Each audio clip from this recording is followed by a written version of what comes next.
Oh, fellow rebel capitalists, I am back with my good friend and new drinking buddy, Ben Brey. Ben, good to see you. And other than being my good drinking buddy from St. Bart's, what else do you do?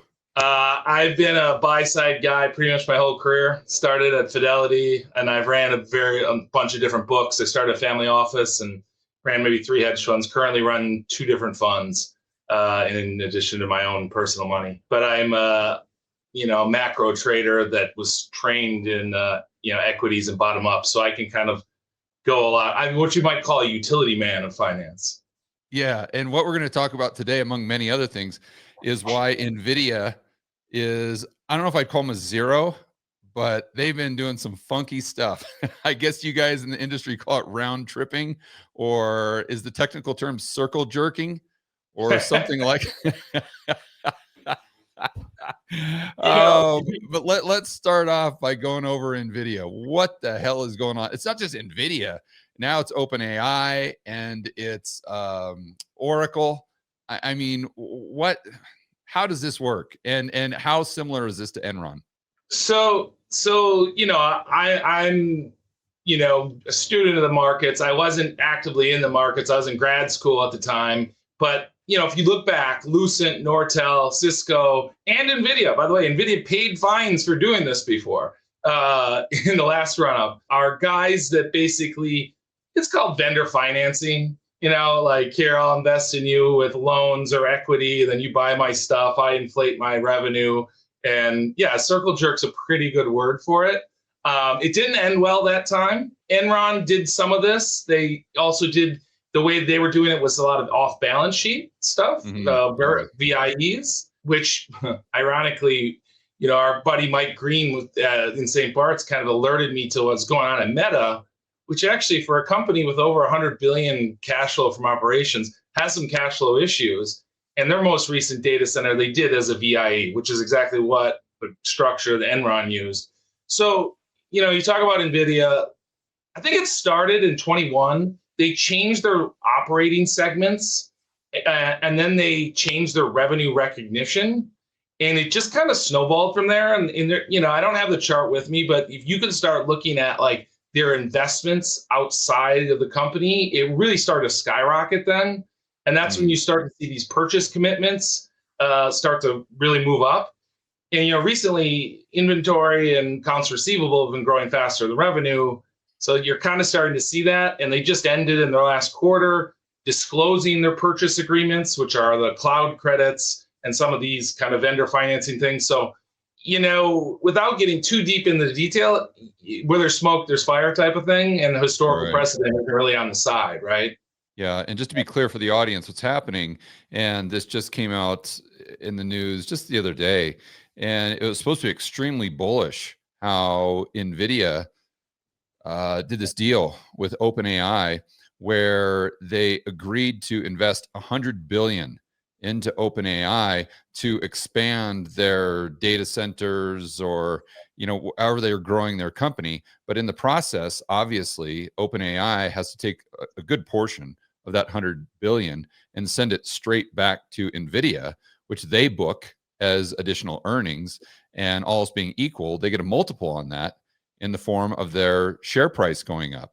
And then I'm guessing that Jensen invests that 100 billion at a multiple that's much higher than the current multiple or valuation for OpenAI, which the next time they go out and try to sell equity, they're going to be doing it at a much, much higher share price. And it just goes around and around in a circle. And it's just, it really is a head scratcher. And you have to wonder, how this ends. Yeah, and also you got to remember that these deals that are being announced I think, got a lot of people's attention. Like, there's a lot of people who weren't paying as much attention to what's going on. But this goes back to CoreWeave. When the first time I saw CoreWeave, I was saying this. I was like, this is so Ponzi. And I understand why he did it, right? Like, because when you have a customer concentration base like that of some mega caps, I mean, think about me and you were selling hats or T-shirts, and we were trying to get in Walmart. They're going to beat us over the head in price, right? So our margins are going to be garbage. But if you can create demand for, magical T-shirts, let's call them GPU T-shirts, and then you get like other guys to be able to buy those t-shirts. Then you start to have the margin, you can sell them for a higher price because there's in demand, right? So, Nvidia, the thing about the Nvidia story isn't as much the top line, because I do think they're going to keep having market share, although there will be competition. But the margins they're running right now are really fat. So historically in semiconductor companies, it's a competitive business. It's a commodity business for the most part. Nvidia has a software layer on it that's kind of given them this edge, and they were ahead of people. But you just don't see a situation where everyone wants to pay those margins. So I guess the incentive is to then invest in CoreWeave, invest in Lambda, invest in OpenAI, all these guys who are driving the demand outside of the hyperscalers, and keep the music going, I guess. But isn't the ultimate commodity AI itself? If that's your product, I mean, it's kind of a race to the bottom, isn't it? I mean, what's the moat around OpenAI, or what type of network effect do they have? I really can't see any. So I guess the argument would be that the core technology there's no moat. The same way like the internet protocol of IP, like me and you can create a website, right? Yeah. Now we gotta get traffic. So you have a model that you trained on a bunch of data, cost a lot of money because of the power prices and the GPU prices. But can you get customers? And can you get customers to pay? And I would argue that like ChatGPT kind of hit it right place, right time. Like, there was GPT-2 I used in 2018, but I think it was in 22, GPT-4 that really got it going and, got the hype going and got the excitement going. So there's a lot of people who just use that now, and they're like, why would I go use Grok, or why would I use Claude, or, et cetera. There's multiple models. So I don't think there's going to be a lot of winners, and that's what's the other thing about this whole infrastructure spend, is that a couple of these guys dropping out, well, then that CapEx pool drops, right? And so, I kind of think that's where the crux of the situation is this goes on until Meta, which is where I think will be the first one to bend the knee because of the mentioned cash flow issues, until you see someone like basically say, no, we're not going to keep accelerating or increasing spending. It's until you run out of buyers, I guess. Yeah, and again, those buyers, I even if you got 2 or 3 guys at the top, I still think they're just dropping their prices further and further and further and further, to the point where they're probably just giving it away for free. And I don't know what the budget is then to buy more expensive CPUs or GPUs. Maybe it's there. I know me personally, I just I go back and forth between Gemini and ChatGPT just based on what I want to do and whatever iteration I think is the best at the time.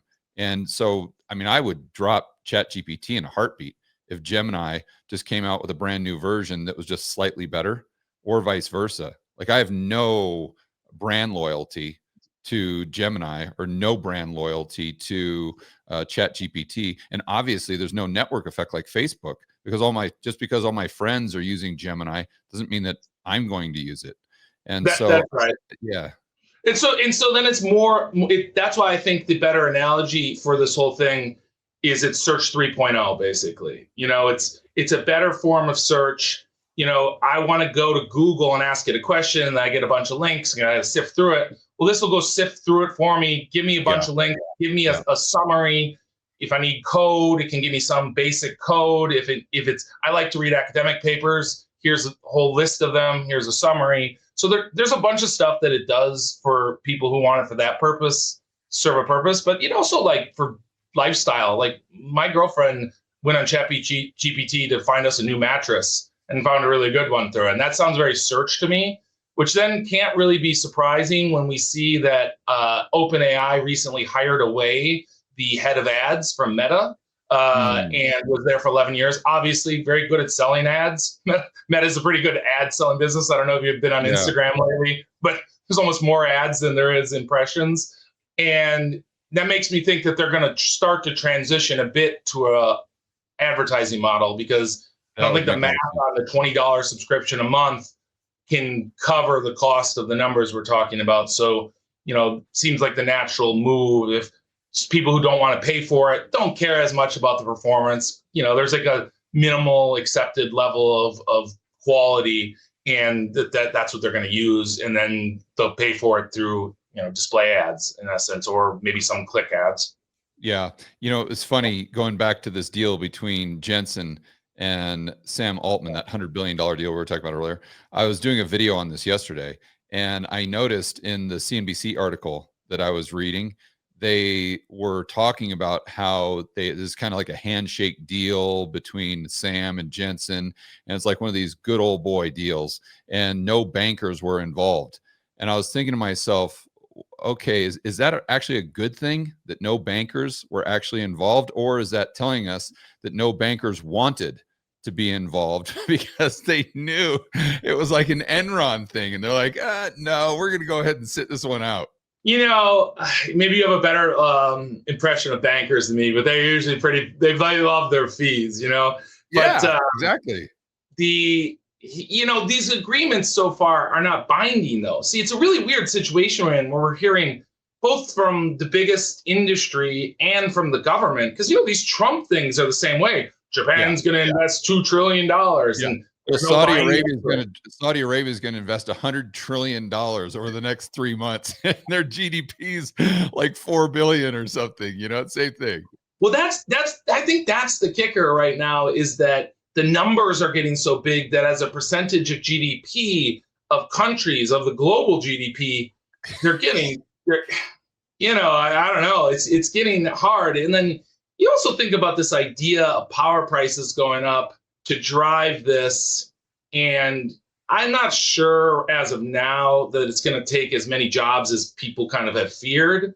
I think there's some period here where we've seen the vibe coding doesn't really work, and you got to go recheck your work. And so for middle of the curve tasks, it seems to be quite good. But for the creative things, complex things, it doesn't scale. So that's why I come back to it's more like search than them selling it as artificial general intelligence, AGI, which would be able to replace humans. And their argument would then be that we need to have more and more power, because as we have more compute, eventually we'll get there. And I'm not an expert, but I did write in grad school a trading model on an LLM technology. So it's not new. It's just that no one ever wanted to use the amount of power and resources to make these things work, because it's very brute force the way Bitcoin solves the problem to mine a Bitcoin, without going much farther into detail on it. But it's an interesting situation. The market has loved it, right? If you remember back in 2022, it was a little bit of a dark fall, right? It was a bit dark. Markets were down and dollar was high, and this kind of gave people something to be excited about again. And it's had quite a run since then. Yeah, what's going on with Meta, Ben? I didn't follow that. I didn't hear Mike talking about that in St. Bart's.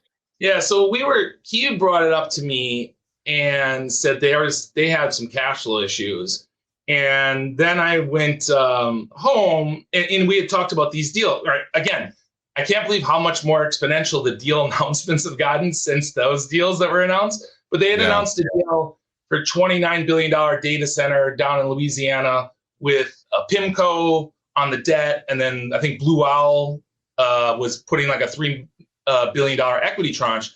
But it came out a little later that it was like, oh, by the way, Meta is on the hook for that debt.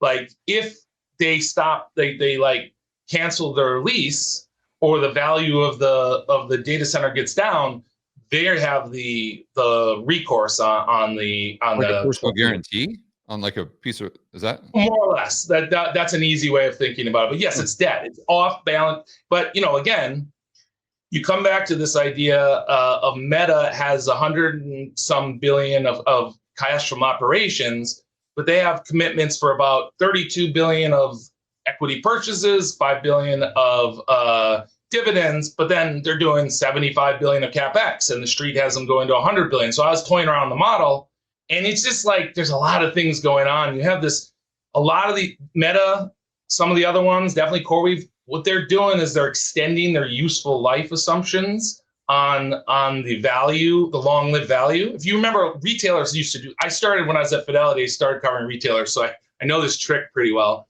And it's a way where if you increase the useful life, you decrease the annual depreciation, which doesn't matter for cash flow, right? Cash flow doesn't lie. But for GAAP earnings, which a lot of algos and the street use, well, now you're over-earning in some sense, because useful life went up from like 3.5, 4 years. Now it's at 5.5, 6. And again, I don't know, because I think me or you would love to have an H100, which was the original, or was the first chip in 2022 that Nvidia was selling, make our computers go a little faster. But for the value of what they're doing, once you get past a certain point in Bitcoin mining, you can't compete anymore. So you might have a chip that's fast for what George and Ben do on a regular basis, but to compete in that world, you don't have the horses.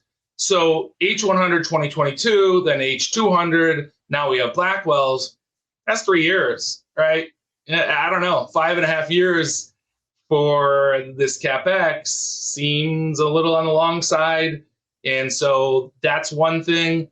Ben, let me explain that real quick. So what Ben is saying there is, let's just assume you've got a house and your hot water heater, you're having to change it every single 6 months. And let's just assume that for it to produce hot water, it needs to be upgraded due to the plumbing or something like that.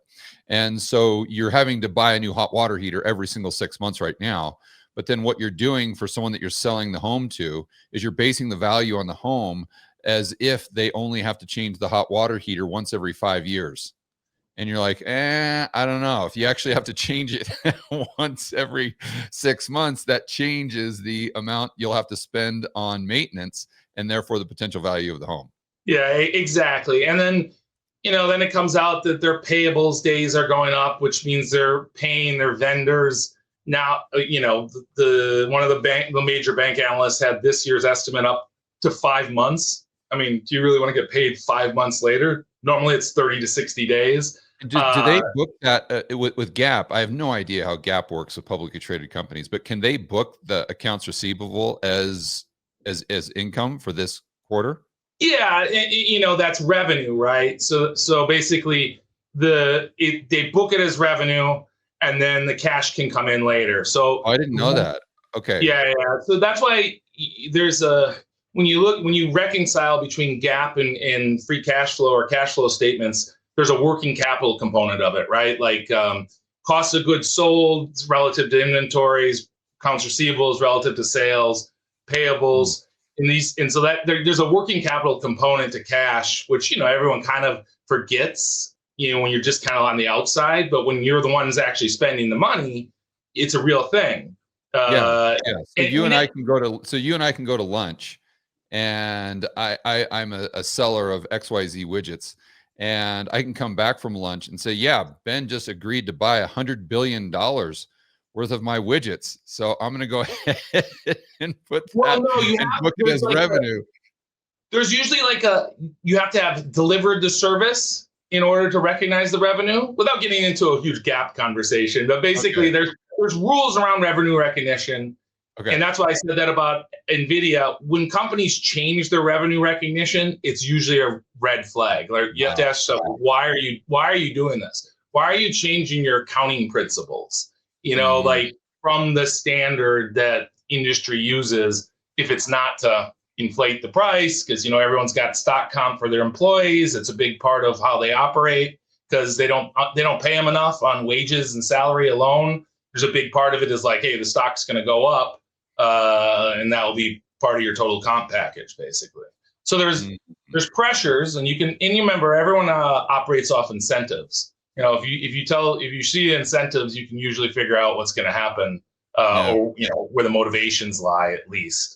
And so clearly, this is just another thing to get valuations up. And I think ultimately getting valuations up in order to get the capital to do the build out, to then have a moat.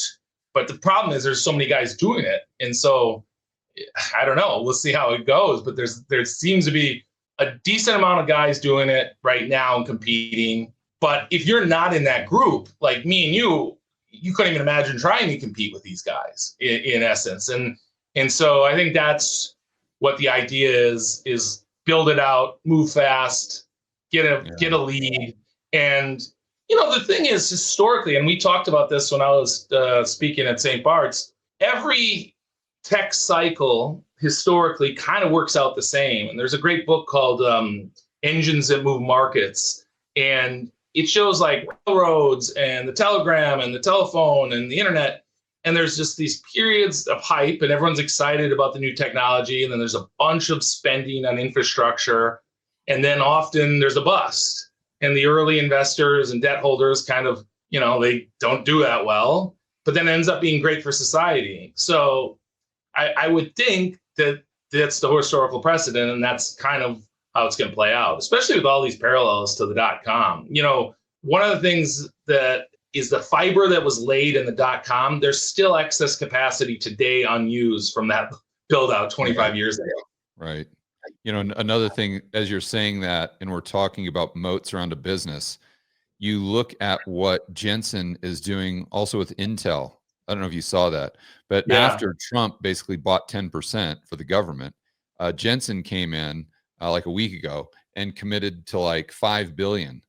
And you're like, is he, is it more like round tripping, or is it round tripping plus it's like, hey, Donald, if you're going to do that, I'm going to show you my level of commitment to the project you like, because I want more, I want more political clout here. I'm just buying, political favors. And that's obviously one way that a big giant corporation can create a moat, is if they get the government in their back pocket. And another thing too, those Visa deals, the $100,000 Visa deal. I mean, I didn't realize this, but there's only a limited amount of those visas that go out every single year. So let's just say it's 100.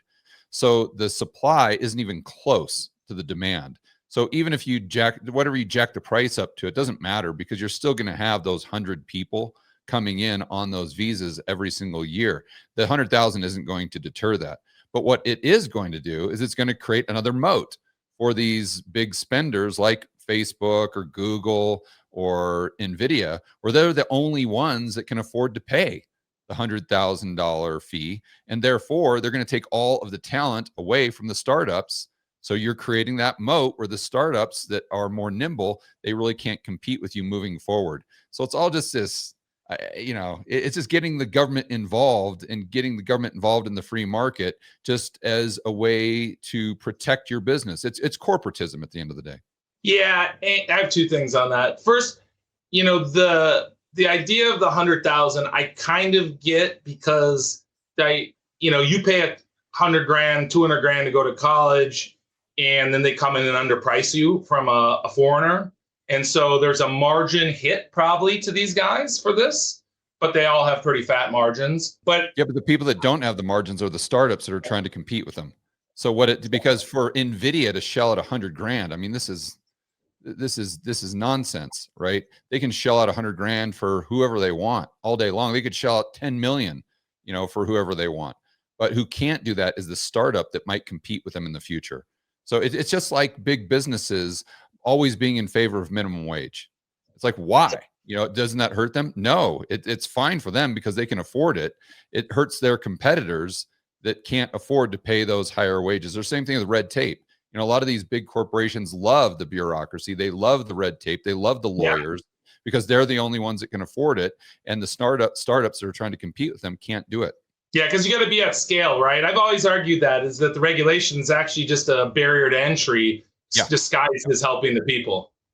Yeah, exactly. And you look at the sectors, companies that are in that. It's like banking, healthcare, insurance. It's just, whatever. We don't have to go down that, but I agree with you completely on that. Yeah. So let's shift over to macro. What's your macro view right now? Let's just start with the U.S. domestic economy in the next 6 months, the labor market. And then from there, I think we can go into interest rates. Okay. So, I think that we have a really strange economy because they call it the K economy or whatever you want to call it, dichotomy, right? So half of the spending, I think 48%, which is an all-time high of consumer spending in an economy with 70% PCE, roughly, there's 70% of GDP is PCE, is done by the top 10%. And then the top 10%, 5 years ago, 4 years ago, refinanced their biggest liability, aka their home, and they're struck much lower rates, and we've had higher rates, and we've had a higher stock market. So they're very happy. The boomers, the upper crust, they're doing pretty well. All they really probably care about is the S&P. And I can tell you, I'm a guy, I run a convexity funds, and I've always done, there's never been a down market that's caught me off guard, put it that way. I started my career right before the GFC and saw that coming, so kind of scarred me for life. But like, I get a lot of calls when by a lot of rich buddies, real estate type guys, when the market's going down. And that's when, if you think about the things that really drive an economy at its core is credit and confidence, right? So is credit flowing? One, and two, do you have confidence? And with a high frequency data point like the S&P, people get a little nervous. They don't want to take that vacation. They don't want to spend. But the bottom of the economy, and I don't know what the demarcation line is, whether it's the 70th percentile, it's the bottom half, whatever. Seems like that number's growing as time goes on. I think there's a real problem. I think there's a subprime problem. I think people have gotten squeezed from all the 40, 50% inflation since COVID. Because if you think about debt has grown, depending on your starting point, 50 to 70%. So before COVID, it's up like 74%. Since right after COVID and the beginning of the CARES Act, it's up like almost 50. Well, that debt then filters into the system, which happened to boost asset prices, right, and boost the S&P. So if you were a recipient of that, like an asset owner, it worked for you. If you were someone who's a wage earner, or maybe you save a little bit, but you're even a guy who makes 300, 400 grand, after taxes, after now your restaurant bills, cocktails are $25. It's not been great for you. You know what I mean? And so I think that the labor market's now showing signs of weakness. There's been all kinds of downward revisions over the last year plus that I've talked about, but I did that during 06 and 07 too. And I would talk about the net birth death model and how many jobs it added and all this stuff. And no one cares until it's right in their face. It's really weird. Like when you're kind of a Cassandra, all people say is look at the chart. Do you want to short that? You know what I mean? Or whatever. And you're just trying to say, hey, the cracks are there. Doesn't mean the levee's broke yet. And I think that's what we're kind of seeing. And so that's why I've been pretty adamant bull on to anybody who talks on Twitter, my Substack, whatever, that rates are going lower.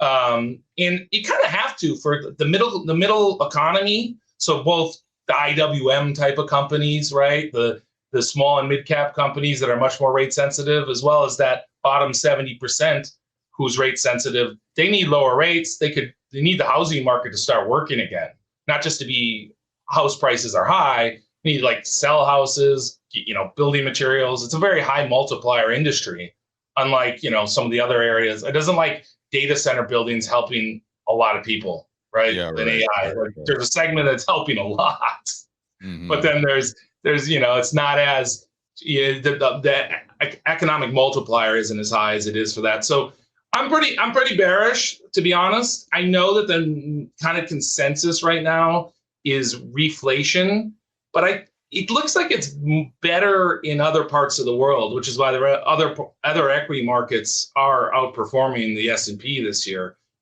China's running a 10% budget deficit right now, and I've been long Chinese stocks since January 24 when they were uninvestable.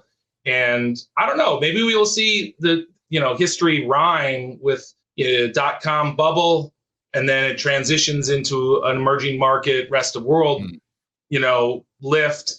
And the tech gets put on sidelines for a little bit. I'm not saying that's going to happen, but it does look like the things are lining up, especially with the dollar down 8 to 10%, depending on how you measure it for the year. So, yeah. And just to be clear, guys, that's good for EMs. The dollar down is very good for EMs because a lot of those countries, like Colombia, as an example, I think 30 or 40% of their outstanding sovereign debt is dollar denominated. So if they can get that dollar down versus the peso, that's helping them out a lot. and it's reducing the burden of that debt. Ben, when you're talking about emerging markets, a good friend of mine, one of my business partners in Rebel Capitalist Pro, his name's Chris McIntosh. He has Capitalist Exploits, I think is his Twitter. And one of the stock markets he's been invested in, I think for the last year and a half or 2 years, was actually the Greek stock market. And I had no idea. This was not on my radar at all. But it's crushed. yeah, it's like one of the best performing stock markets in the world. And if I'm not mistaken, it's outperformed the NASDAQ like over the last 2 years. And it's performed, I think, pretty much at the exact same level as the Mag 7. But you're able to invest in something like that at the time with a much, much, much better risk reward. In other words, your downside was a lot less than buying the S&P when the CAPE ratio is at 39. Yeah, I mean, I'll just give you an example of that. I participated in the Alibaba IPO in 2014, and I got a bunch of stock, and it went up $30. Price at 68. First trade was like 93, right?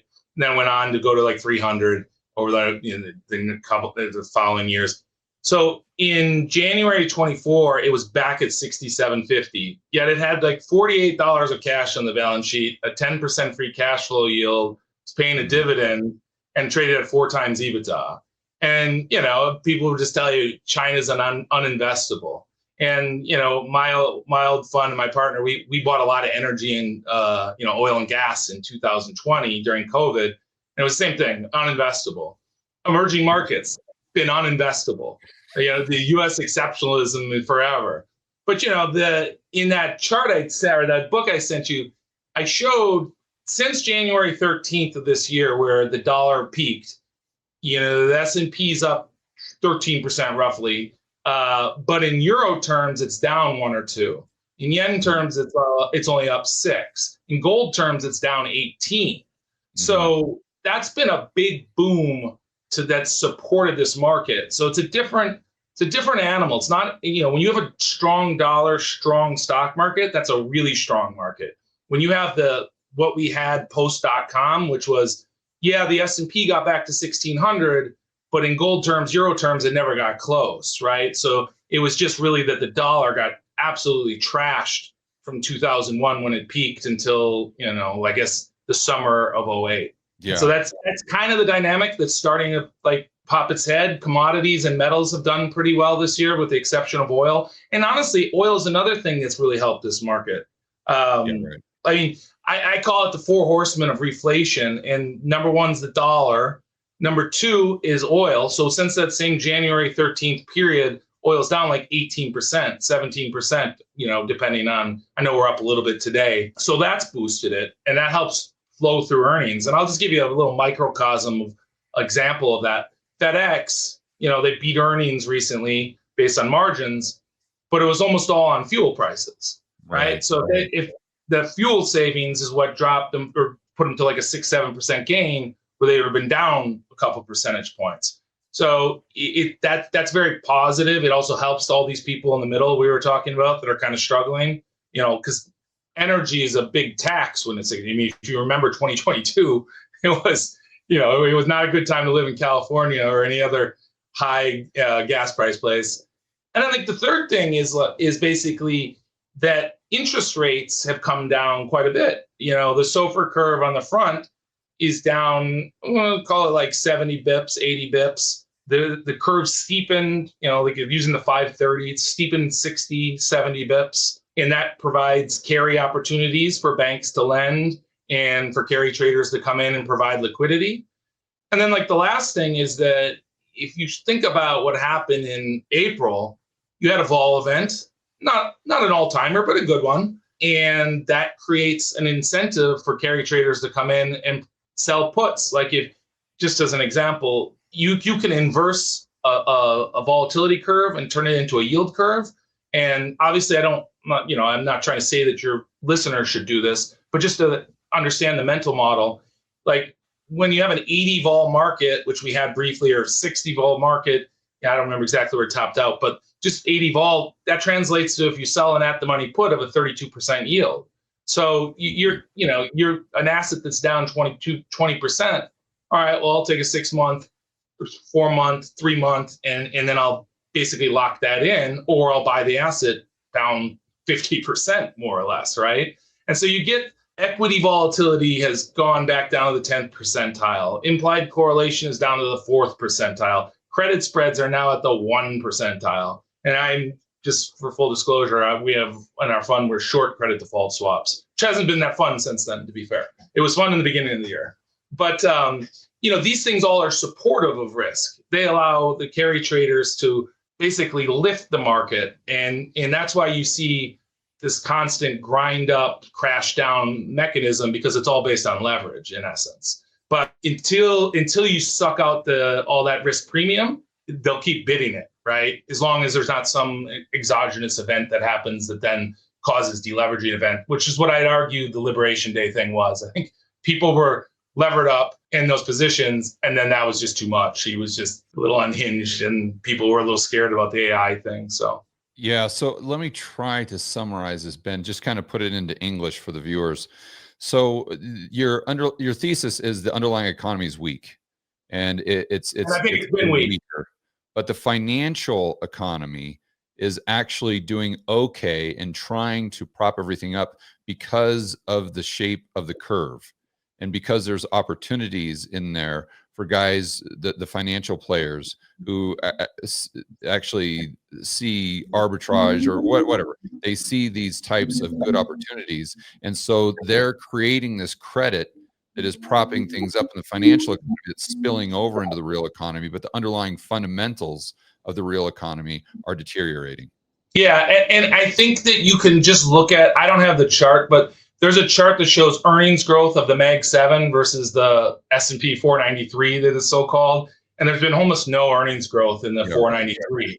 So you have a very concentrated market that's very concentrated in both the earnings growth, which is what the guys who own that will tell you. Hey, they're growing earnings. Okay, that's fine. The multiples have gone up quite a bit too, but they are growing earnings. And so that's been the one growth engine. So that area has been strong. And so that's kind of, when you look back at the Q1, everyone wants to blame the Liberation Day thing, but I think the way it actually played out was people started getting worried about AI. Do you remember the DeepSeek event when the Chinese LMs like, oh, we dropped the costs down a lot. So all these guys were sitting very long AI related infrastructure, AI stocks, tech stocks got scared, and then Nvidia kind of had a mediocre-ish quarter. And then they, CoreWeave could barely get their IPO off, and go back to the round tripping thing. Nvidia had to take down like 25 or 30% of the IPO to get it done. Right. So there was, and Microsoft was canceling data center leases. This was what was going around, and I think that was what really got the market nervous.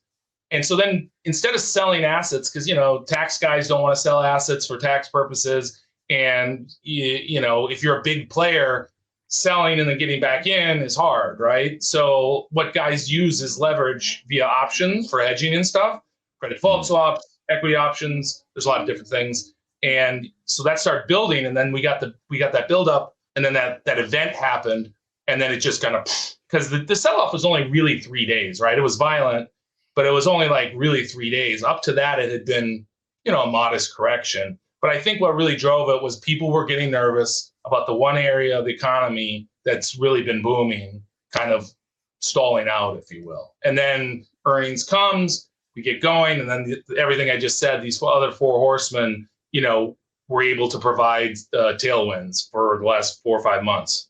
Yeah, so it's this tug of war back and forth. I mean, I think the main lesson here, guys, for the retail investor is never think of things in terms of black and white or binary. I see retail investors do that all the time. So I'll sit there and I'll have, let's say, a negative view on the multiples of the S&P 500. And people take that to believe that, okay, well, then I have to be all in cash. There's no other option. Either you have to be 100% fully leveraged or fully invested into the S&P 500, or 100% invested in cash. Or you have to believe that we're going to have inflation, or you have to believe that we're going to have deflation.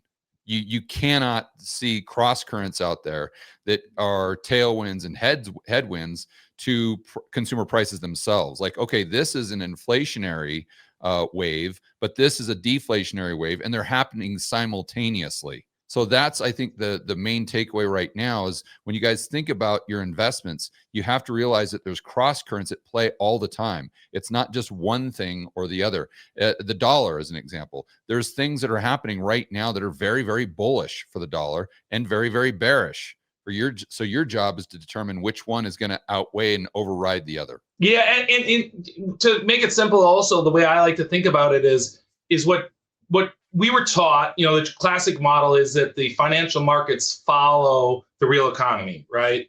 And they're reflections of the real economy. That's the old model from the old days. Yeah, it's the opposite. It's almost the inverse. I agree with you. And so that's what I was going to say is that like now the degree of financialization is so high that what happens is we have leverage cycles within financial, like securities leverage cycles. Yeah. And then that's why the market shape doesn't look how it did pre-GFC, pre this massive amount of option selling that has come around in the last, I don't know, we went from monthlies to weeklies. Now we do daily options. If you want to really dig in, I would encourage you to go read about some of the documents from the Option Clearing Corporation. And that's one of the biggest sources of leverage for the market. And it's not like well regulated. They self-regulate. When there's one of the members has a margin violation, they don't hit them because then they're worried about cascades. So I think that like that's one thing that, especially I talked with my older buddies, it's a little bit of a tail wagging the dog. Remember that movie, Tail Wags the Dog? That's kind of how the market works now, where the options and derivatives are leading the actual underlying vanilla assets in some way. And you combine that with passive, and that pretty much explains everything. Right? That's the passive, and the buybacks just amplify it because there's a positive drift, right? So they're sort of in there, and when they're in there, it's not going to make a difference on any given day, but over time it compounds. And the passive is even, I would say they're basically the same because they're just putting money like, hey, free cash flow comes in. I'm Nvidia, I'm Meta, I'm Google, and we buy a certain amount of stock. Apple's the biggest, of all. And then for the passive, it's like I got paid this month. I'll put a little bit in here, buy. And so there's this positive drift. And then what happens is that very sophisticated players on the street then try to game it a little bit and use leverage to game it. And so then you see your idea that it's all complex is exactly right. There's so much complexity that it's very difficult to have one view. And then also, I think it's good to be able to have two views at one time. You know what I mean? Like that's something that a lot of people really struggle with. But the idea of having two opposing ideas in your head and not having to commit to one is a skill that I don't think is widely practiced enough in market as well as society. You look at how that's a lot better way. Yeah, that's a lot better way to say what I was trying to say earlier. You just got to have two or maybe three sometimes opposing views or competing ideas. Yeah, for sure. Hey guys, if you're watching this video right now, you probably know the stock market, the housing market, pretty much every market is in a massive bubble right now. The Fed is totally out of control and the debts are exploding. You know this doesn't end well, but the question is, what do you do about it? Well, fortunately, I've got the answer. Now, let me be clear. If you're the average retail investor just watching CNBC and trusting the system, this definitely is not for you. But if you've been sensing there's something wrong and you're looking for clarity through all of the chaos, then Rebel Capitalist Pro is your unfair advantage. What is Rebel Capitalist Pro?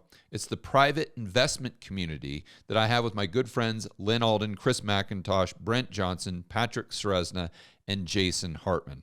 It includes private member-only live stream Q&As that gives you direct access to the pros I just mentioned. Also, proprietary research from Lynn Alden and Chris McIntosh, model portfolios, exclusive whiteboard videos, and best of all, the Rebel Capitalist Pro community.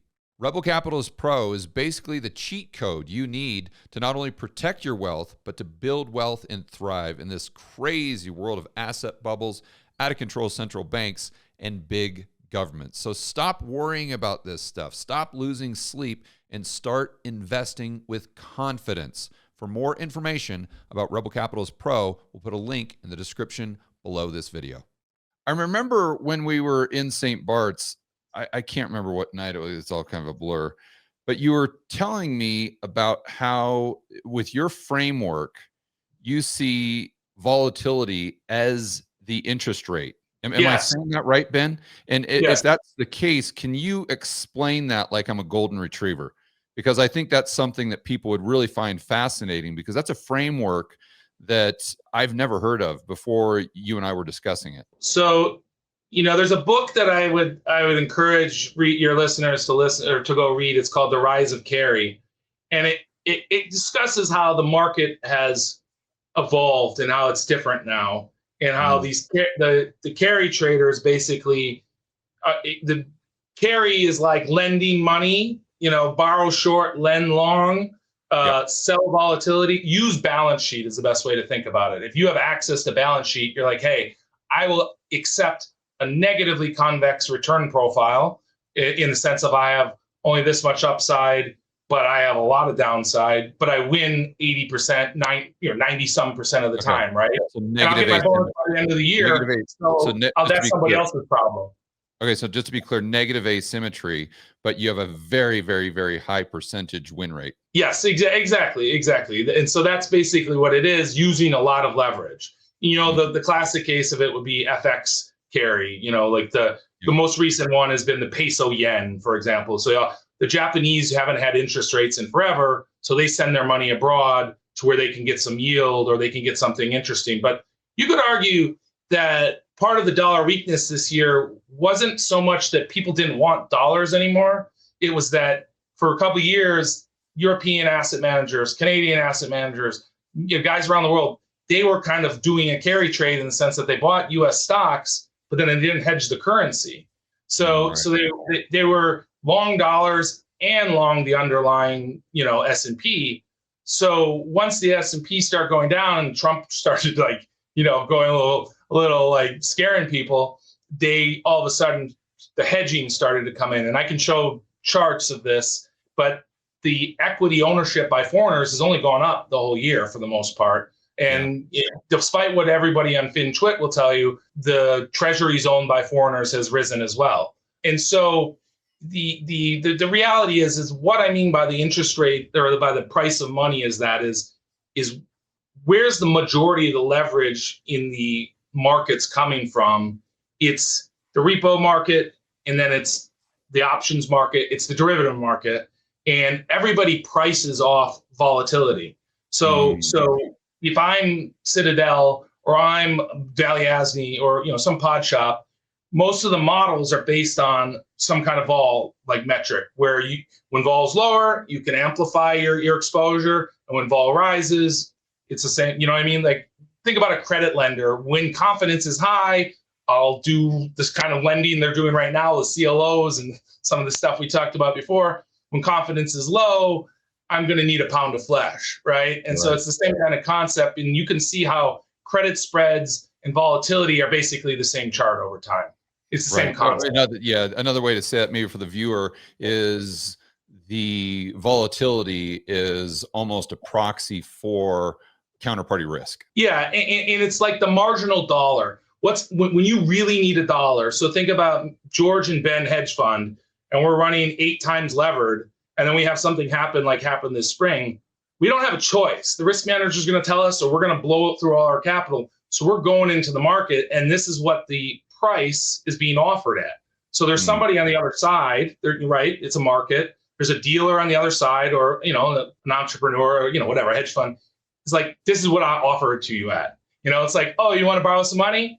Well, price is 40% now, right? Yes. Or but when it's 2007, they're like, no covenants, whatever. And so you see these cycles, but historically it was just the interest rate because that's where most of the leverage came from. The options market was not very well developed. And so over time, it's gotten more complicated to what you're saying before. And the way you think about it now is that the implied volatility, which is the price offered for that incremental dollar, is in essence the price of money in the new market structure. Ben, is there a correlation between volatility in other words, risk, the way we're framing it, and the delta between reverse repo and, let's say, the 4-week T-bill. And the reason I'm saying that is because if perceived counterparty risk is high because you got vol at 60, it seems like you would need more collateral in the financial system for those liquidity markets that we talked about before. And that's going to really increase the demand, while at the same time, you're going to have the willingness to rehypothecate that collateral go down. It's almost like pro-cyclical. So do you see that correlation? Because I'm sure you've done that research. The repo will be determined by the Fed.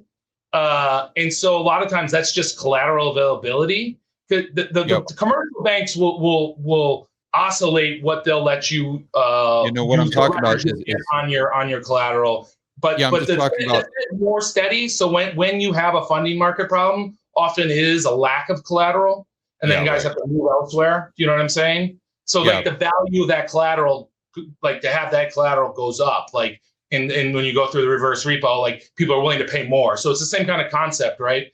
Of in times of stress, guys who really need that incremental dollar or incremental access are willing to pay more in essence. And then that is like a deflationary event. Now, funding markets, you don't get it that often, but when it does happen, that's what happened in 07 and 08. I mean, that's really what 08 and 07 was about. Because a lot of those assets ended up being okay. There was some that were, but most of it was cross powder. No one knew what anyone owned. The LIBOR spread blew out, and Eurodollars is my best market, and I still this day remember being long the DC Eurodollar contracts for 08 and having that contract keep going down. I was like, what's going on? We're going to zero. It's happening. And because the only other time it had happened was in 73, 74 during that banking crisis, where you had just this massive bank-to-bank spread blowout. And was that the Fed spread, Ben? Yeah, exactly. So LIBOR, how we used to price money globally, which has been replaced by SOFR, was a base rate of policy rate determined by the Fed, and then another part, which is unsecured credit spread, or you call it LIBOR spread or whatever. And that was what the banks needed to get a little extra in order to provide the money, right? And that was pretty stable over time and not that atrocious of a spread. But when you have these periods like 73, 74 or 08, it blows out, and then the whole thing collapses because there's so much leverage and you can't get funding to keep your assets up. And then, you know what I mean? So it's, and go back to your complexity thing. It's like people can't see the hidden structure that is this complex financial network we have. And that's one of the reasons, like, I know you got the end of the Fed hat on, and I also not a fan of the Fed, but I would say the only thing they do that's worthwhile is provide swaps during periods of stress to say, okay, here's some money, relax, let's see if things can calm down. Like they did, what really ended the GFC was when they put the US dollar swaps out there at swap lines to other central banks. And then obviously SVB more recently, they gave the BTFP swap lines to individual banks so that because, no one wanted a bank run. Whether or not you thought, how they handled it with some of those guys should have gotten, those depositors of the SVB should have gotten haircuts. But there is some system, like a lot of your average listeners, the guy's a dentist, the guy's a doctor, they're not asking for any of this. You know what I mean? So there is some support to that idea of having somebody to cool it down, because it's really comes back to what your question was, is that the funding markets can get real wonky at times. And the implied volatility is just another example of it. Yeah, that makes a lot of sense. Who was the guy that, was it Badgett? Was that his name, that said that the central bank should lend at expensive rates on good collateral? And that should be like the only thing a central bank does. Was that Walter Badgett? Walter Badgett. Yeah, Walter Badgett. I'm not for sure, but I know Walter Badgett is, but I've heard that quote, but that's a good quote, right? Like, hey, just like what we're talking about, the concept is, okay, you got over your skis. Well, fine. Here's the price. You got to pay some penalty, but we're not going to let the system go down on good collateral. On good collateral. Yeah. Maybe not like subprime CDOs in 2007. Yeah, exactly. So just to rewind a little bit, guys, what I was talking about there with reverse repo, and that's what the Fed. So the Fed tries to set the floor on interest rates by this thing called reverse repo, which basically means, okay, let's just say it's 4%. So they're saying, hey, anyone with excess cash, you can go and park it on the Fed, will give you 4%. But what happens in times of stress, or maybe other times as well, there could be several variables here, is you'll see like the 4-week bill trading at, let's just say, 3.75. So you're like, why the hell would anyone buy a bill at 3.75 when they could just give that cash to the Fed and earn 4? They're taking a 25 basis point haircut. And often, not always, but often the reason is because these primary dealers are like, okay, we see storm clouds, so we want to have all this collateral on our balance sheet because we're going to be able to make way more than this 25 basis points by lending this out to people who are absolutely desperate for the collateral and therefore the liquidity. Yeah, it's just supply and demand, right? I think, like, to wrap up this whole concept, it's whether it's that or it's you need to get some way to hedge an asset that you can't sell into an illiquid market. So the price to have optionality is very high. The same as you need to get collateral, like in your example with the reverse repo. People want to make money who are sitting in positions of strength. And so if you're in a position of weakness, which is, leverage is great when it works, but when it doesn't work, you're in a very fragile position. And those are usually the guys who pay up and are the ones paying the prices. Yeah. In real estate, what I always used to say as a golden rule is never put yourself into a position where you are a motivated seller. You always want to take advantage of that as a buyer. Those are the best. I mean, like distress selling, or that there's somebody's getting out, or an uneconomic seller, like that's where you want to be, and that's where you can get some deals, like but what you don't want to do. I'm sorry, but what you can do as a retail investor is you can look at the price signal that you're getting from these markets through interest rates, and you can determine to a certain degree as to what's happening underneath the hood, with the financial plumbing and the monetary system in terms of risk. But what a lot of people do is they just completely ignore interest rates as though the Fed controls all of them or something like that. So we shouldn't even include that into our analysis. Yeah, I mean, it's different now because I would argue that in the days of LIBOR, that unsecured credit part of it was a good warning sign. The SOFR is based on collateral. That was unsecured. So this is secured lending, which we do now, collateral-based, repo-based, and that was unsecured, right? Yep. And so there was a cartel of banks that basically set the price. And I'm sure everyone's heard about, the London fixings and those guys, the little patsies that they put in jail, but obviously it went much higher. There's an argument to be made that United States took back the monetary policy by going to SOFR because before there was only a handful of American banks in that cartel. The rest were foreign. So if they wanted to push the Fed, they could push the Fed by raising that unsecured part of the LIBOR. And so there was a big price signal there. Now you have to go into the forward markets and look at how, I'd say, Z6, so that January or December 26th SOFRs, you can keep an eye on that. That's like where people think rates will be in 5-6 quarters, maybe March 27th. So you have to look into the expectations of the rates market to get the rate signal versus just in the vanilla rates, and definitely not in the policy part of it, with the exception of maybe what you just said, where you could see the bills like get totally bid because there's a lack of collateral. Yeah, and just to be clear, guys, the Z6 is the ticker there. The Z6 is the ticker for the SOFR future. SFR Z6. So SOFR December 26th. But it could just be the one-year forward rate, which is the implied rate between the 1-year interest rate and the 2-year interest rate. So every rate has to be linked by arbitrage rules. Otherwise, somebody will come in and basically take both sides and make the middle. And that's how a lot of FX and interest rate markets work, is that they're all kind of linked and there's no arbitrage rules that go on. And so, it's basically like motivated capitalists out there maintaining the market. And now it doesn't always have predictive value. Sometimes it's just there's expectation, but then there's also, hey, this is one side's going like this, and we're going to make sure that it stays where it is. But yeah, that's more predictive than just the vanilla rate itself, or now the SOFR rate. That's the 3-month policy rate, because they have a better ability to keep that under wraps than they used to.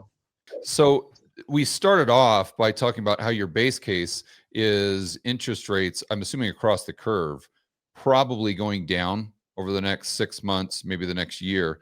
So how are you coming to that conclusion? Are you using a lot of what we just talked about as kind of your North Star, or are you using some other tools in order to come to that conclusion? And do we want to step over to or get into the charts? Is that going to be helpful?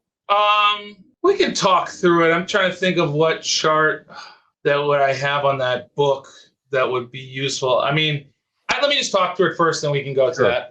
Sure.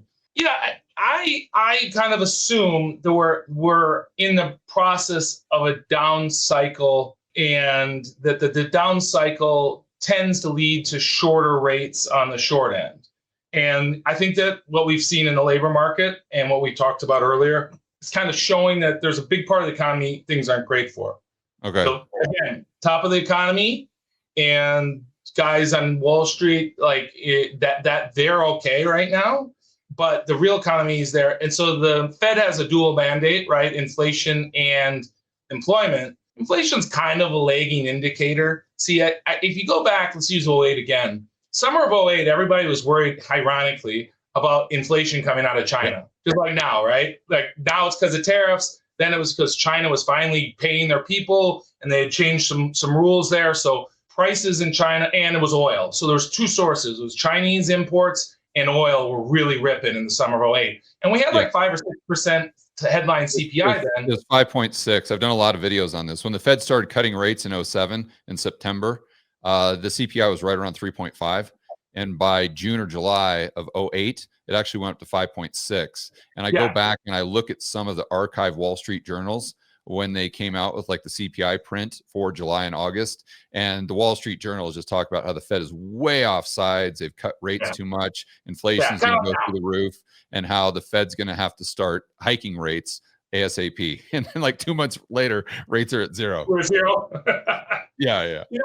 You know what's actually interesting is that if you go back and you read, I don't know if you ever read the long transcripts. So 5 years later, they released the 100-page, the whole presentation, everything that was said, the transcript of the meeting. Oh, from the Fed? From the Fed, yeah. When I was in grad school, I was forced to read those. So, and then I got in the habit of reading them, or at least skimming them. Although now AI actually makes that easier. But they have they have like option A, B, C of what they want to have on the headline there, and the 5-year delay. And if you go to the August 2008 meeting, you'll see one of the options was to raise rates 25 basis points in August of '08 meeting. So when you now, with the benefit of hindsight, how ridiculous does that sound, right? Yeah. And people were talking about inflation, and they forgot that Bear Stearns had just like evaporated. And so the hidden part is that the financial system, the collateral-based part of it, the amount of leverage that's in the system, is what the average guy, the average media person, the average equity portfolio manager doesn't really understand, doesn't really get. And so if you're in a situation where that is coming in, there's only one thing they're going to do. They're going to take the rates down and try and maintain the curve steepness, right? And so if you think about this year, the long end started at 475 to 5, and the short end was down 4.25 to 430.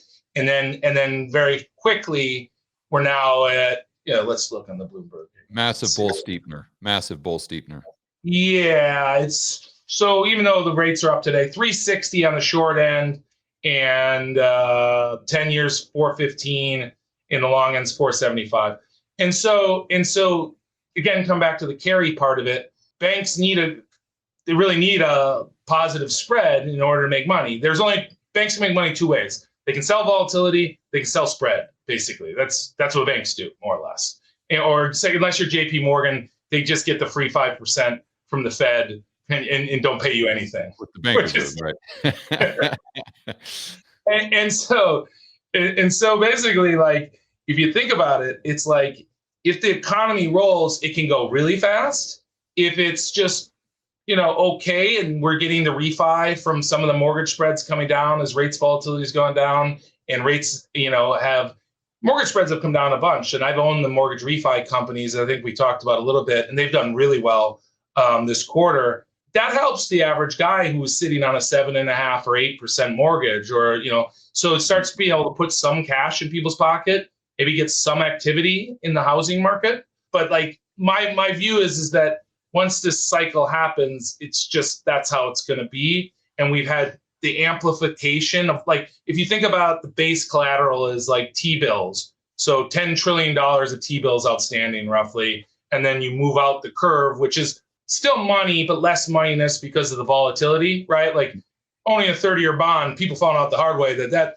it might take a little while to you'll get back to par, but it might take a minute. So there's a price volatility, no credit volatility, and then credit has a credit risk. So you're basically in a situation where as you move out the curve, there's less moneyness, but that's where you can make money by offering, buying it at a discount or buying the credit spreads. And so I just think we're going to be in a situation where it's going to go quicker than people think it is, because that's just how these cycles work. And if you just look over time, from that first cut till the, whatever the bottom was, I think it was the first cut in 2000 was June of 2000. And I think they were done cutting 2 years later. And that was unprecedented. That Greenspan took us to 1%. In 2007, it was August of 2007. And then again, we were at zero at the November 2008 meeting. Powell started cutting in the summer of 19, I believe. And we were at zero by March of 2020. Right. And the repo system had broke in September. I know everyone will blame COVID, but the banking system was really under reserved. So, now we're sitting at the reserves at the Federal Reserve are now at $3 trillion because we just built up the Treasury general account. And if you're not going to do QE and there's no reverse repo program because it's all been drained, the only thing to do is to take, reserves down. So no one really knows what the right percentage of GDP that should be. Most people think 8 is the bare minimum. We're at 10 now. So you start to get in that, I don't want to call it red, maybe the orange zone or whatever, where it doesn't take much to have liquidity issues. And then because of the the dynamic of, when collateral comes, it comes fast, right? So I think a lot of people like to think about things linearly, and that's where you get tricked, because if you have collateral, like everyone wants dollars, they want T-bills, they can't be in their assets, vol goes up, etc., that then it's just a race to zero, in essence. And so I think that's kind of where we're moving towards. And we haven't I don't know, let me ask you, do you really think we've had a real recession since 2008? Like, forget COVID, because it's such a unique, different beast. Yeah. I mean, I think you have to say as defined by whom? Like the NBER? No, but if you look at, you've been in the markets a long time, by maybe, I know we've had like a quarter here and there, but like a true cycle rollover, I think 18 to 20, there was a cycle rollover, but because of COVID, it's just been tarnished in the history books that people will never accept what was actually happening. And so, in that sense, and then we put like a bazooka of money into the global economy. But it does feel like we're on the verge of refinancing all that debt that was issued at much lower rates. And so those guys want lower rates. And then again, maybe you can pull up that chart I sent you of the distribution of the treasuries. Do you have that? Yeah, but before we get there, it's really interesting to hear you talk on multiple levels. The one thing I would say about 2008 that's consistent with today is the labor market was really deteriorating, especially the non-farm payrolls being negative. And so you had that same dynamic when non-farm payrolls were going in the toilet. And then you had the CPI, kind of leading people to believe that you had this stagflationary environment before the stuff hit the fan. As far as the bank reserves, I've got a different view on that. And the reason it's a different view, but I come to a similar conclusion, because I don't know that bank reserves in and of themselves equal liquidity. Because I think it's all about risk. They don't at all. In a high risk environment, yes, you might need those bank reserves and more quote unquote liquidity. But I think all else being equal, if you got just the risk, let's just say, is flatlined, then it's all, I think the banks can settle on their own balance sheet and they can create as much liquidity, as they want outside of bank reserves. And just people will hear me talk about this ad nauseum, but the reason I give for that is just basically we had no reserves prior to the GFC. And somehow, we took the global economy from, call it 12 trillion in the middle of the 80s to 64 trillion in 2007 with basically no bank reserves to Well, speak you to. know what happened that's not as well documented. In 1994, they changed the money market sweep rules, where Yeah, so the yeah, money multiplier essentially like collapsed because you could take your check deposits, sweep them over into a money market, and yeah, then that basically allowed for massive credit expansion. Because back then the banks, 80s, 90s up until '08, it was commercial banks that created all the money, right? The yeah. Fed and the Treasury didn't do anything. I mean, I have a chart that shows like the percentage of the non-farm payrolls by creditor, by the and like before the GFC, I think the Treasury was 17% roughly, and now it's like almost half, right? And so the private sector has shrunk as a percentage of the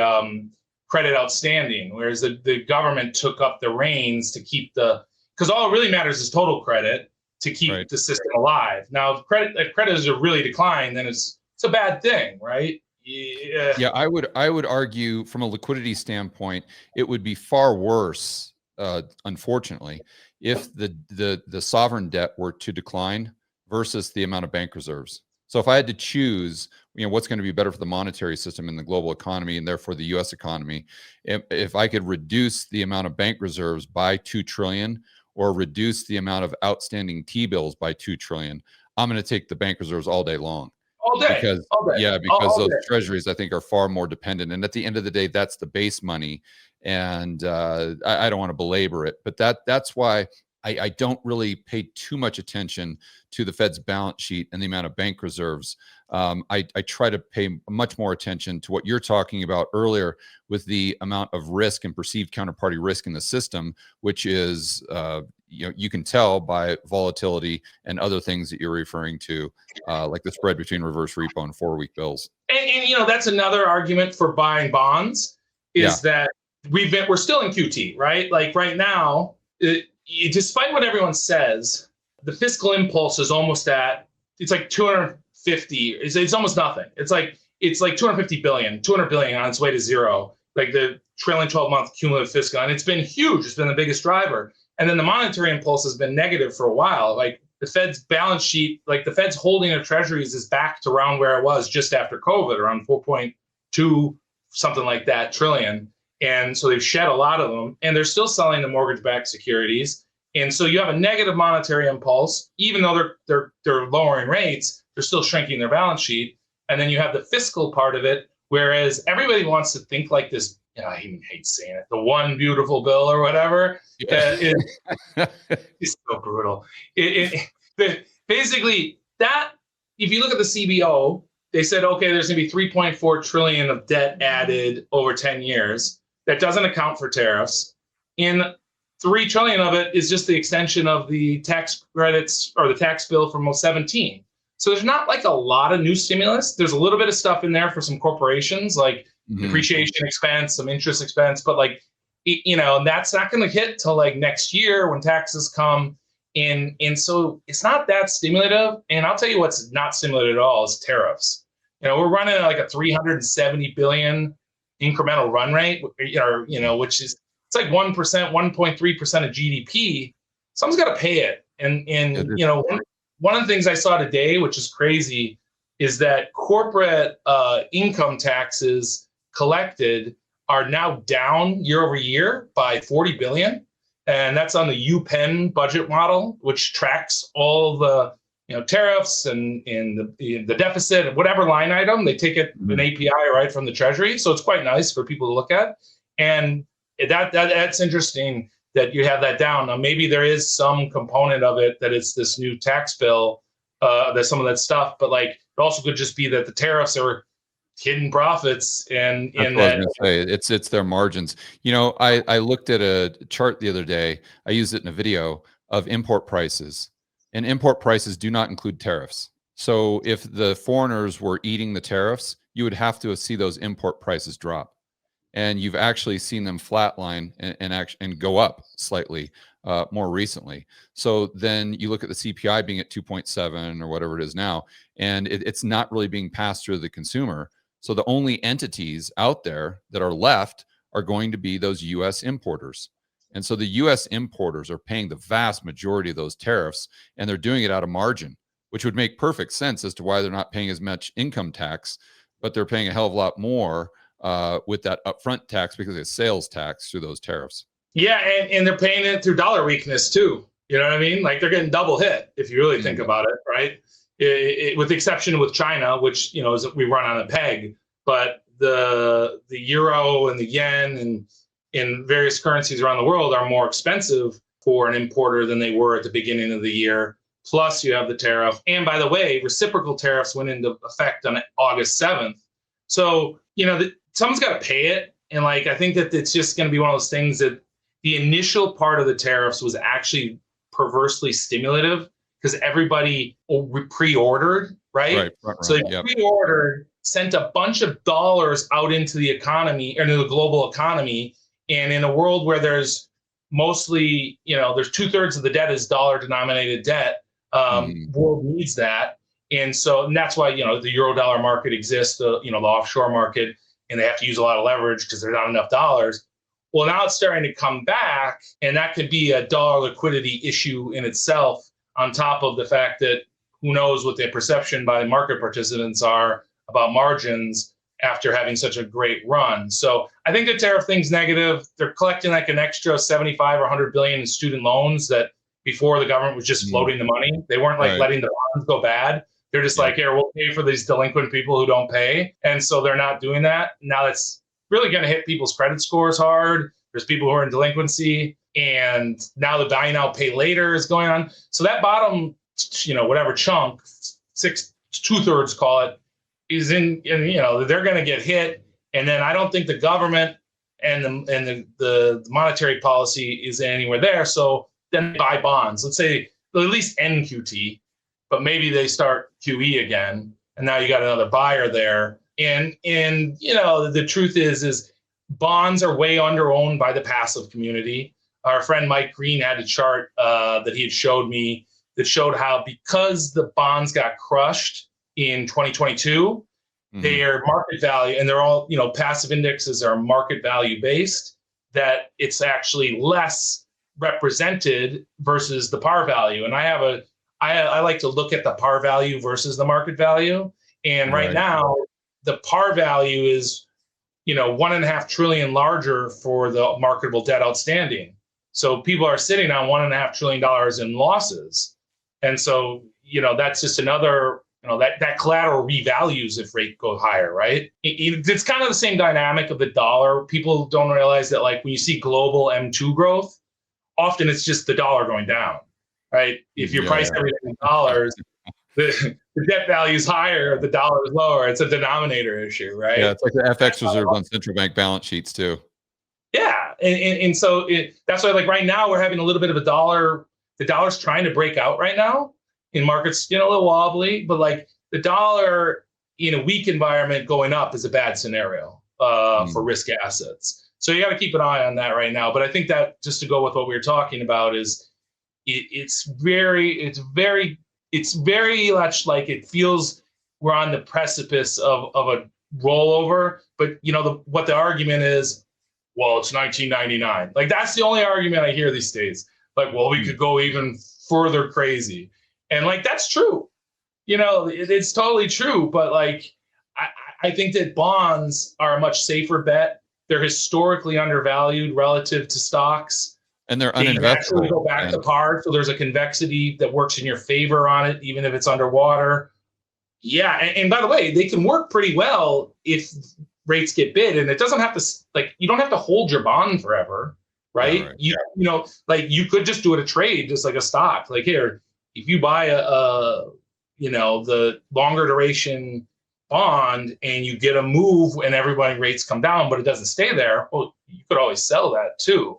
So I just think that it's a better risk reward right now in bonds than it is in stocks and credit, because they've just had a really great run. I mean, just an all-timer run, right? And remember at the beginning of the conversation, we were talking about things that are uninvestable.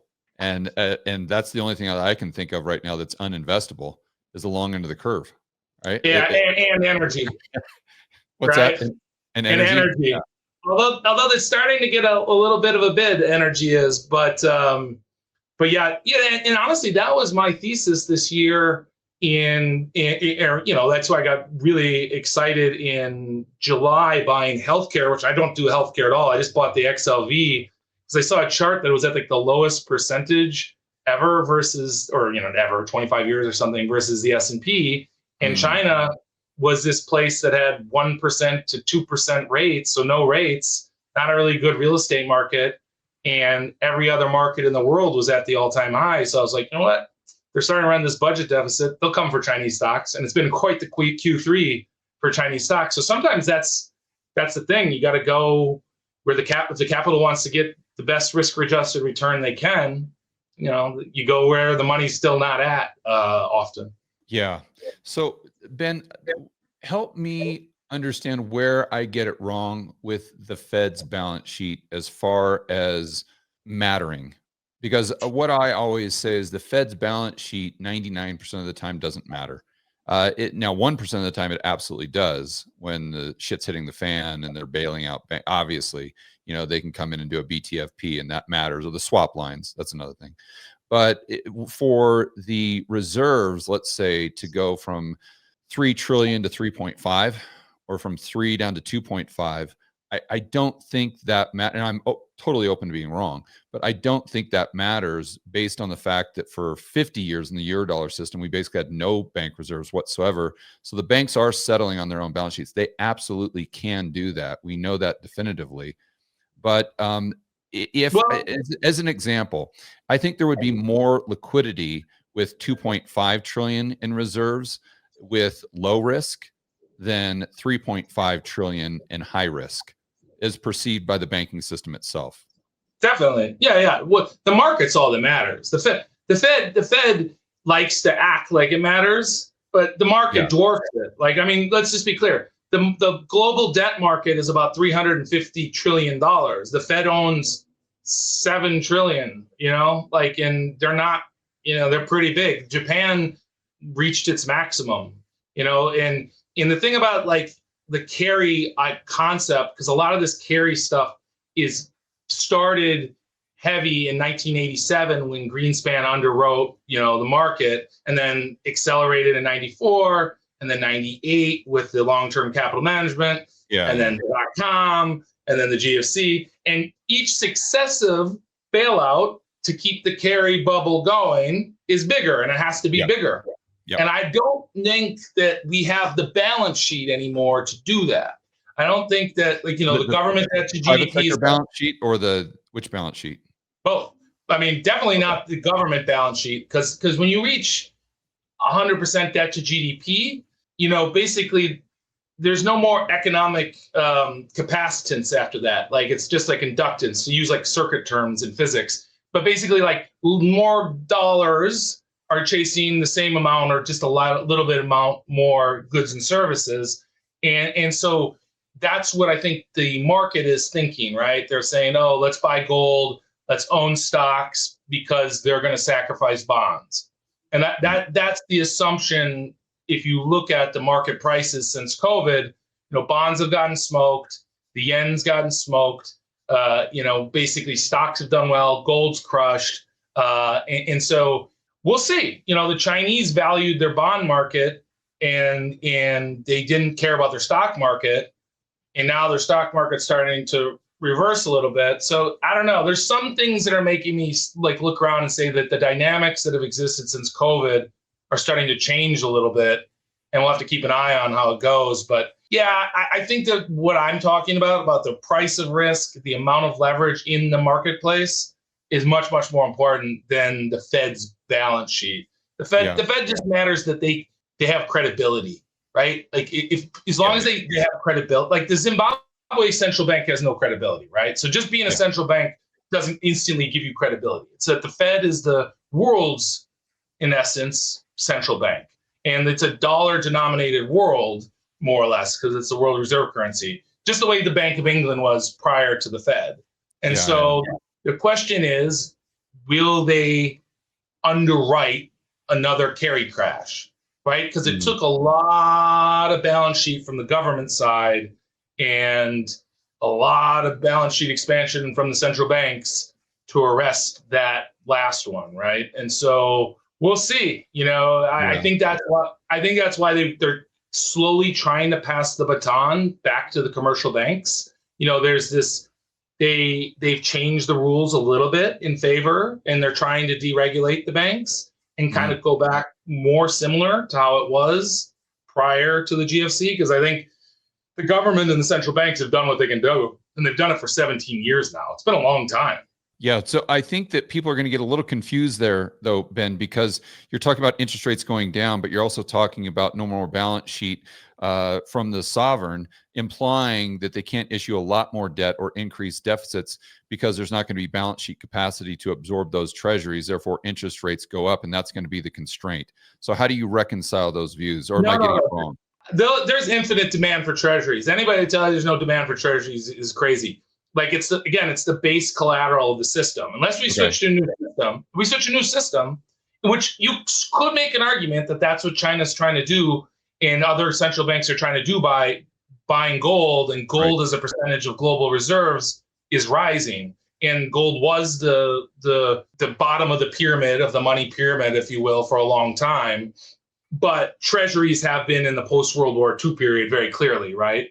And so if you were to say, hey, the system's changed, then you could be in trouble with that mentality. But until then, I think it would just crowd out other paper, in essence, would be the argument. And so you could take the rates to like zero, long end comes down, but then if you keep doing that, then the short end there'll be a point where I come on your show and I'm like, it's time to short the 2-year, George.